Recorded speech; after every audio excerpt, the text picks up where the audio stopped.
rekan-rekan semuanya. Pertama tentunya saya ucapkan Tidak ada larangan orang kaya atau mampu mengambil beasiswa Lembaga Pengelola Dana Pendidikan atau LPDP. Namun, Direktur Utama LPDP Sudarto mendorong pelamar dari keluarga kaya mengambil beasiswa LPDP parsial supaya anggaran beasiswa bisa dialokasikan untuk pelamar berlatar belakang prasejahtera yang lebih membutuhkan. atas nama LPDP dan Imbauan tersebut disampaikan setelah banyaknya protes dari masyarakat karena sejumlah penerima beasiswa LPDP berasal dari keluarga kaya. permohonan maaf. Khusus untuk bapak-bapak, ibu-ibu dan keluarga yang mampu, kami buka kesempatan partial funding. Partial funding artinya ya ini himbauan kalau bapak ibu mampu, milihlah yang bukan full funding tapi yang partial funding, di mana 50% dari LPDP, 50% dari Anda sendiri gitu ya. Sebelumnya dalam rapat dengar pendapat Komisi 11 DPR RI bersama Eselon 1 Kementerian Keuangan September 2025, anggota DPR RI Komisi 11 Primus Justisio menyoroti sejumlah persoalan di LPDP yang perlu segera dibenahi. Di antaranya seleksi LPDP yang dinilai terlalu rumit, kemudian persyaratan yang dinilai berbelit dan kurang terbuka, hingga transparansi data penerima beasiswa. Kalau persyaratan utamanya harus pintar, betul Pak. Tapi pintar dengan, pertama harus ekonominya yang kurang Pak. Kalau dia kemampuannya itu kurang, di bawah standar sedikit, pilihannya tapi ekonominya tidak mampu sama orang yang di atas standar tapi dia punya kemampuan, ya jangan Pak. Saya rasa ini harus dirubah Pak. Gitu loh. Malulah Pak, anak-anak orang kaya mendapatkan LPDP. Malu anak-anak pejabat mendapatkan LPDP. Ini penting. Sekarang kalau saya tanyakan sama Pak Darto, dari seluruh yang mendapatkan LPDP itu, apakah itu clear? Apakah itu clean? Tidak ada nepotisme? Tidak ada akses menuju sana dari pejabat-pejabatnya, dari relasinya, dari kolehannya, dari pejabat mana, kementerian mana? Saya rasa itu juga sulit dijawab kan Pak. Saya bukannya mau menuduh, tapi itu yang dirasakan masyarakat. Saya cuma menampung, sekarang saya bicarakan.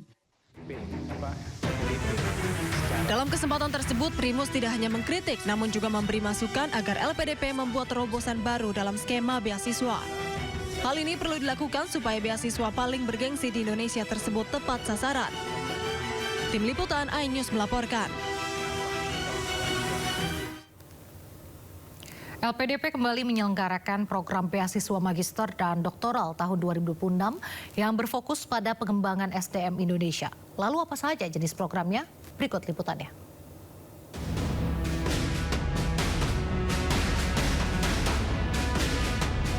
Lembaga Pengelola Dana Pendidikan atau LPDP kembali membuka pendaftaran beasiswa tahun 2026 dengan jenis program yang lebih spesifik dibanding tahun-tahun sebelumnya. Program beasiswa magister atau S2 terdiri dari beasiswa STEM industri strategis yang menjadi salah satu fokus utama LPDP, yakni di bidang STEM atau Sains, Teknologi, Engineering, dan Matematika. Kemudian beasiswa SHARE yang mencakup bidang sosial, humaniora, seni, agama, ekonomi, dan ilmu sosial lainnya. Beasiswa co-funding ditujukan untuk pendaftar universitas luar negeri melalui skema semi mandiri. Lalu beasiswa kerjasama khusus yang bekerja sama dengan kementerian, lembaga, atau organisasi lain dengan fokus utama meliputi dokter spesialis dan subspesialis, pendidikan kader ulama, dan peningkatan prestasi olahraga. Kemudian beasiswa kolaborasi Kementerian Agama untuk meningkatkan kualitas SDM di lingkungan pendidikan agama. Serta beasiswa akselerasi master yang ditujukan untuk mempercepat penyelesaian studi magister. Untuk program beasiswa doktor atau S3 juga meliputi beasiswa STEM industri strategis, SHARE, co-funding, dan kerjasama khusus. Kemudian beasiswa spesialis terdiri dari beasiswa kerjasama khusus yang bekerja sama dengan Kemenkes untuk mendukung ketersediaan SDM dokter spesialis dan subspesialis. Tidak hanya fokus pada pendidikan formal, LPDP juga menyediakan beasiswa non-degree untuk pelatihan profesional, fellowship, dan pengembangan kompetensi. Program ini juga meliputi bidang STEM industri strategis, share, co-funding, dan program kerjasama. Setelah lulus, alumni beasiswa LPDP dituntut untuk berkontribusi. Dari 27.883 alumnus LPDP, 40,49% memilih berkontribusi sebagai tenaga pendidik hingga peneliti.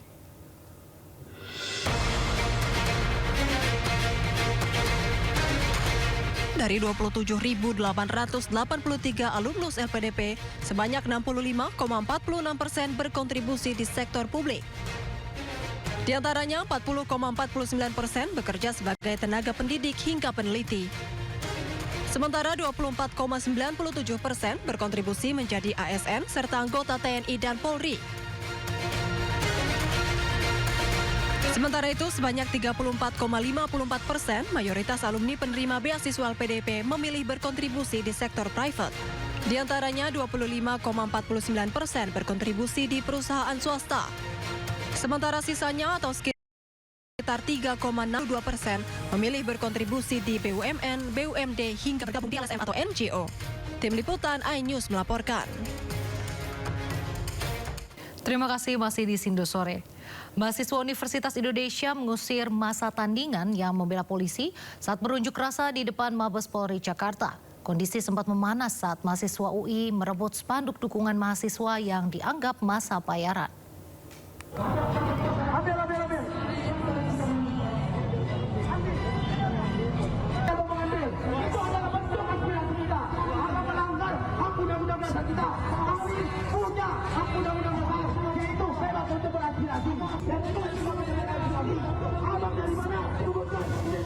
Unjuk rasa yang digelar Badan Eksekutif Mahasiswa Universitas Indonesia di Mabes Polri Jakarta diwarnai ketegangan. Muncul massa tandingan dari kalangan mahasiswa yang mendukung polisi. Mereka membentangkan spanduk bertuliskan Aliansi Mahasiswa Peduli Kepolisian. Kehadiran mereka pun ditertawakan mahasiswa UI karena dianggap massa bayaran. Kita berfokus untuk menyampaikan aspirasi. Semangat! Mahasiswa UI kemudian mengambil spanduk-spanduk tersebut lalu mengusir mereka dari lokasi demo. Di tengah ketegangan tersebut, Polwan berusaha menengahi agar tidak terjadi perkelahian. Unjuk rasa ini terkait kasus kematian pelajar di Tual, Maluku karena dianiaya oknum anggota BRIMOB. Mereka menyuarakan sejumlah poin tuntutan. Di antaranya mendesak hukuman pidana seberat-beratnya terhadap pelaku yakni Bribda Mesias, kemudian mendesak pencopotan Listio Sigit Prabowo dari jabatan Kapolri. Namun demo kali ini cukup berbeda dari biasanya karena polisi yang mengamankan aksi mengenakan peci dan sorban putih. Dari Jakarta, Tim Liputan iNews melaporkan.